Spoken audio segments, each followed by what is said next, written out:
All right, so in this video, I'm going to be talking about a couple topics. I'm going to be talking about what's called psychosomatic disorder.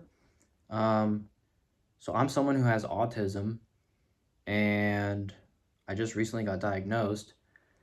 And I just want to talk about the relationship of chronic pain in my body, irritable bowel syndrome, pelvic floor issues.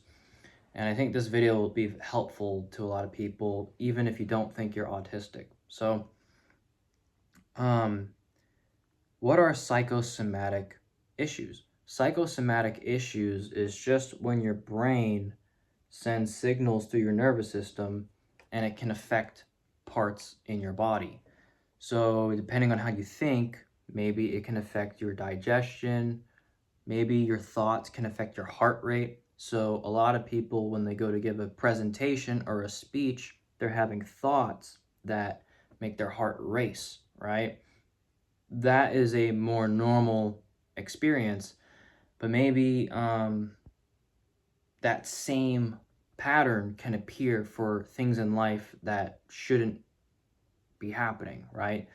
So, how does this tie into autism? Well, this is my lived experience. I'm diagnosed with autism and psychosomatic disorder, which essentially means that my mind body connection is very sensitive and it's very heightened. And I think it's because I've gone 25 years without an autism diagnosis. Um, what's happened is my body has nervous system has been in a heightened state for 25 years straight. And my current situation is I have a whole laundry list of medical issues that have, from the physical end, have been unexplainable. But now with this neurological autism diagnosis, um, combined with the psychosomatic symptom disorder, they really go hand in hand to explain what is the hell that I am experiencing in my body. Um, so there's a study that shows that I think 47% of autistic adults deal with gastrointestinal issues and like irritable bowel syndrome. So that means half of autistic adults essentially have gut problems. And I am in that bucket. And for me, it's very intense. And so with autism, there's a lot of sensory sensitivity. There's a lot of other factors that can make your nervous system operate at a very heightened state. So your nervous system with autism can very easily be triggered, whereas a neurotypical person, it might take much more to get their nervous system revved up, right? So with autism, you can be very sensitive. And um,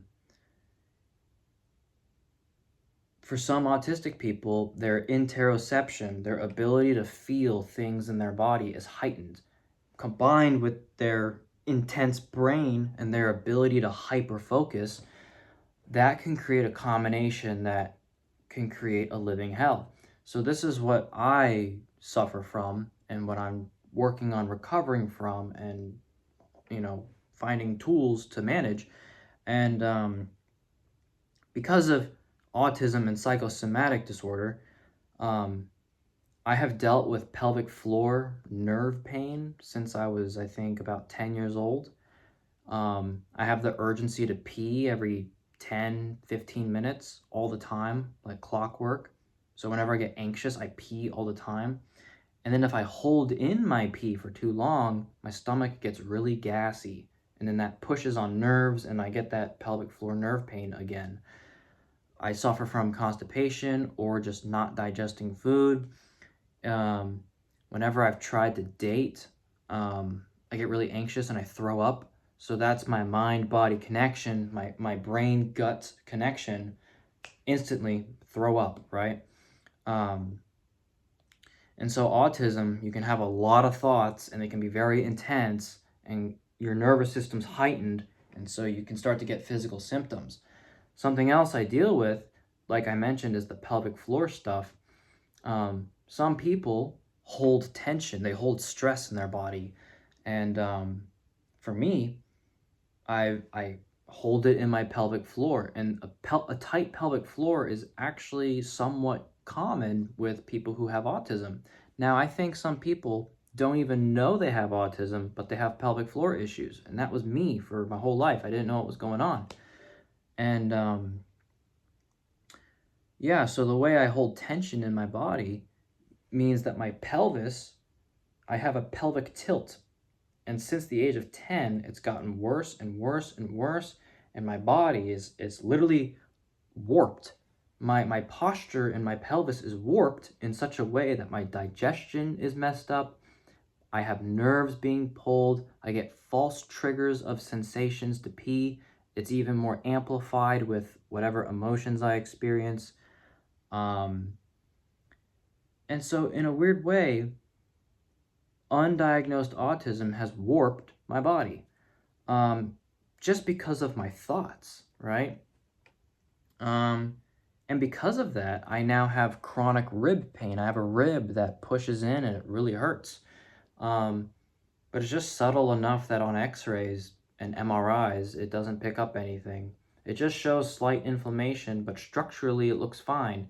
But in reality, my posture is in such a way that pain, nerves, and muscles are being pulled on. And, imagine if you pushed on a rib cage for 3 years straight. That's what I've got. So when you combine all of this, I guess what I'm trying to articulate here is just the impact that autism can have on your body and the danger it can be if it's undiagnosed. Because when you do have an autism diagnosis, you're given a set of tools and things that you can be aware of to know what to avoid. And if you can avoid those things, you can make your nervous system less irritated. And so if you're autistic and you don't know it, your nervous system's always up here. The 10-year-old version of you might get a pelvic tilt. The 20-year-old version of you might start having rib pain. You might stop digesting food. You might get really gassy. It might hurt to pee. You might pee every 15 minutes. You might poop, you might not poop. This is my lived experience. So it's just crazy. And it's kind of sad about all this too, is that I look like a normal dude. I can hold a conversation. Yes, a conversation is hard for me. Yes, I, deal with all the same things, like, whatever autistic struggles are in a conversation. But what's sad is that clearly it's not, from the outside, it's not to the level that looks that noticeable. But internally in my body, there's a lot of pain and suffering. And I just think that there's a lot to autism that people don't know about. And so just because someone looks like they're high functioning, they might physically not be functioning because neurologically their nervous system might be up here. So why am I making this video? Because I have a lot of videos that explain that I have autism, and then I explain that I have all these issues. But this video, I really wanted to just kind of, most of my videos, I just kind of encapsulate all my issues and blame autism. But this video is kind of to separate that and just show that I have an autism diagnosis and I have a psychosomatic symptom disorder diagnosis. And they can actually be very common together. The same way a lot of autistic people, 50% or 47%, deal with gastrointestinal issues, that's that overlapping right there, right? So psychosomatic system disorder is just a way to group that mind-body connection with the nervous system. And then autism really complements this because it can make your lived experience very sensitive and then very intense. And then the emotions that are involved also very intense. So it's a whole different world, So it's really kind of scary. But fortunately, I think All it really means is just your nervous system's at an insanely heightened state. Your body's paying a tax on it.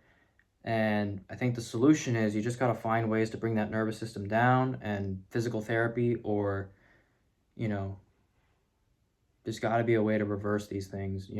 So that's what this channel's for. But yeah, thanks for watching. Good luck, y'all. Peace.